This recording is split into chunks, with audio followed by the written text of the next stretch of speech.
So nanggagalaiti pa rin yung mga fans dito kay Sorella at hindi parang hindi sila kontentado sa lifetime ban at saka sa 200,000 pesos na sanction ng MPBL at pati revocation ano.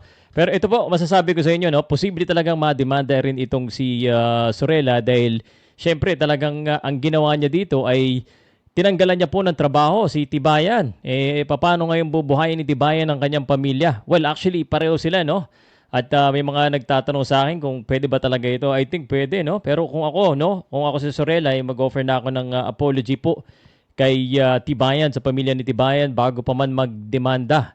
At alam ko, no? Walang justification ito kahit gaano kabait dati. Sabi nga nila, kung habang buhay mo mabait ka at isang beses ka nagkamali, ay ikaw po ay talagang mapaparusahan pa rin, no? Kaya kailangan talaga cool heads lang talaga tayo lagi eh. Nakakalungkot ito.